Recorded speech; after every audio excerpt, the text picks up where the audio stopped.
don't care what you think you heard. You are going to regret this day, I promise you that. Don't you dare walk away from me. It was one of those calm, ordinary mornings, the kind where the sunlight comes through the kitchen window just right and your coffee actually tastes better than usual. My daughter, Lucy, was waiting by the end of the street for her school bus, backpack twice her size, hair still half tangled from the rush. I remember thinking, this is the kind of peace I work for.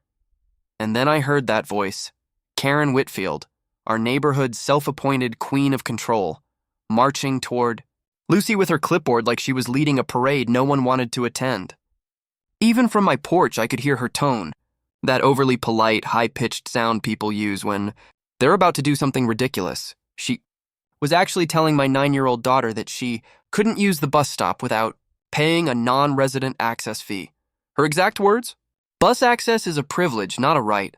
I thought maybe I'd misheard her. But no. Karen really was standing there explaining fake HOA bylaws to a kid. So I set my coffee down, took a slow breath, and started walking her way. Because what Karen didn't know was that I'm the chief of police. And that morning, the HOA's queen was about to learn what happens when fake authority meets the real kind. But let me start at the beginning. Before we dive in, let me know where you're listening from today. If you had told me a month ago that my quiet Saturday mornings would turn into a showdown with an HOA president over a school bus stop, I would have laughed. My name's Lucas Hale, and I'm the police chief of a small town where the biggest scandal last year was Mrs. McCoy's chickens wandering onto Main Street. I moved my family here to get away from chaos, to raise my daughter, Lucy, somewhere peaceful, safe, and predictable. That morning started like every other. Black coffee, fried eggs, and the sound of cartoons leaking from the living room. Lucy was already dressed in her favorite unicorn hoodie, spinning around the kitchen singing something off-key. My wife, Laura, was half asleep at the counter, scrolling through her phone like she was decoding ancient texts. Bus in 10 minutes, I said, pouring Lucy's juice. Copy that, Chief Dad, she replied, giving me a salute that was more dramatic than accurate. It was the kind of morning that reminded me why I loved this place. Simple, quiet, no surprises. Or so I thought. From the porch, I could see Lucy at the corner, chatting with 2 other kids as they waited for the bus. Then, from the other side of the street came the sound. The sharp click of heels on pavement. That's when I saw her, Karen Whitfield, president of the Sterling Hills HOA. If control had a wardrobe, Karen was wearing it. Crisp white blazer, tablet in hand, hair pulled back so tight it probably had its own zip code. I'd met her once at a neighborhood gathering. She'd introduced herself like she was announcing a royal title. I remember thinking, she's one of those people who's never been told no. She stopped in front of Lucy and the kids, smiling that too wide, not really a smile. I could faintly hear her voice. Sugary at first. Sweetheart, can you tell your parents they need to register you for the bus stop? Lucy, bless her, looked confused. Register? For what? Karen tapped her tablet like she was issuing citations. For access. Only registered residents can use the community's designated pickup zones. Otherwise, you'll need to pay a small non-resident fee, $35 a month. I nearly choked on my coffee. $35? For standing on a sidewalk? The other parents looked around, unsure if she was serious. Spoiler, she was. I decided to watch a minute longer before stepping in. Sometimes it's useful to see how far someone will go when they think no one's watching. Karen turned toward a man standing beside his son. You too, Mr. Valdez, she said briskly. You're not technically within HOA boundaries. I've already filed a notice, Valdez frowned. Filed a what? Karen smiled again, the kind that doesn't reach the eyes. A usage notice. Don't worry, the system automates it. She pointed to a laminated sign on the stop post, one she'd apparently installed herself, with a QR code and a note that read, Sterling Hills HOA School Zone Usage Fee, scan to register. Now, I've seen scams in my life. I've arrested people who thought they were clever about it. But seeing one unfold in front of a group of kids, that hit different. Behind her, 2 people in matching blue polos, HOA volunteers, I guessed, were jotting notes on clipboards. It was surreal. Karen looked at Lucy again. Sweetheart, it's really not a big deal. You can't just stand here for free? Lucy's expression was half confusion, half disbelief.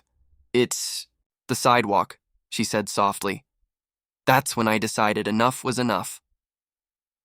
I walked over slowly, still holding my coffee mug, and said in my calmest voice, "Morning." "Karen!" Her posture stiffened instantly. "Oh! Chief Hale, I didn't realize you lived here?" "I do," I said. "And so does my daughter." Karen straightened her clipboard like it was a shield. "Wonderful. Then I assume you've already paid the access fee?" "The what now?" She gestured toward the sign. "Bus access. HOA maintenance covers safety, trash collection, landscaping." I cut her off. "Karen, that's a county road. Public property. The HOA doesn't own that corner or the sidewalk or the air above it." She blinked, then smiled. The kind of smile people use when they're about to lie. "Actually, Chief, our bylaws—" "Your bylaws," I interrupted, "don't override city ordinances." The other parents were watching now. Phones were out. Karen's confident tone faltered for the first time. "Are you suggesting I'm suggesting," I said gently, "that you're running an unauthorized collection scheme targeting parents and minors?" That's when another dad, Rick, stepped in. "She's been doing this for months, man. Said if we didn't pay, she'd report us to the city." "I checked. No such rule exists." Karen's calm cracked. "You're misinformed, Rick. I volunteer my time for this community. Maybe some people don't appreciate structure." Rick folded his arms. "Structure's fine. Extortion isn't." The tension was thick enough to slice. Then, like some divine timing, the yellow bus rounded the corner, and the driver, Gus, leaned out his window. Gus was an old Navy vet with a voice like gravel and zero patience for nonsense. He frowned at the crowd. "Everything okay here?" Karen straightened again, trying to sound in charge. "Just ensuring the children boarding are registered." Gus squinted at her. "Lady, this is a public school route. If a kid lives in the district, they get on my bus." "End of story," the parents chuckled softly. Karen's face flushed bright red. She turned back to me, voice trembling between anger and embarrassment. "Chief Hale, I'll be filing a complaint. You're interfering with HOA operations," I smiled. "Karen, that's not how any of this works."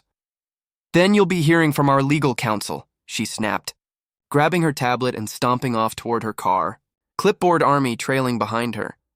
The bus drove off, and the parents dispersed, still murmuring. I stood there for a moment, sipping what was left of my lukewarm coffee, trying to process what I'd just seen. I dealt with con artists, but this one had a homeowner's title and a Facebook group to back her up. That night, Laura and I sat at the kitchen table, laptops open. Lucy was upstairs watching cartoons again, blissfully unaware that her morning bus stop had turned into a turf war. Laura scrolled through the HOA's website. "You're not going to believe this," she said, turning the screen toward me.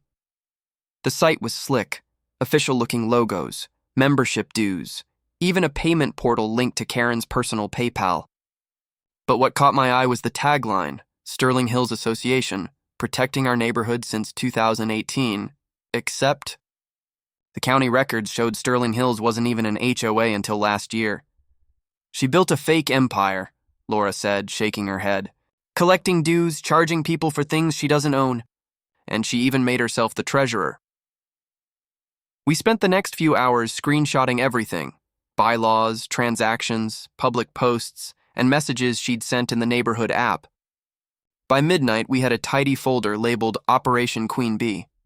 The next morning, I submitted a report to the city attorney, copied the mayor, and forwarded the evidence to a few trusted reporters. I didn't need to arrest her. Truth travels fast when you shine a light on it. 2 days later, the headline hit the local news: HOA president under investigation for fraudulent fees and misrepresentation. Karen tried to spin it at first, said it was all a misunderstanding, a pilot program. But once the screenshots surfaced, her empire crumbled. The next community meeting was standing room only. She tried to speak, voice shaking, but the board voted her out unanimously. People who once nodded along to her rules now stared with open contempt. I didn't celebrate. I just stood in the back, hands in my pockets, watching peace return to the place I'd moved here to protect. When we got home, Laura poured me another cup of coffee and smiled. "So, you gonna write her a ticket?" I chuckled. "No need. She wrote her own." I looked out the window at the quiet street. The same one where it all began. The bus stop empty now. Just the sound of birds and wind in the trees. Sometimes justice doesn't need sirens or handcuffs. just truth, patience, and the right moment to act. And as I sipped my coffee, I thought to myself, peace could wait. It was time for justice.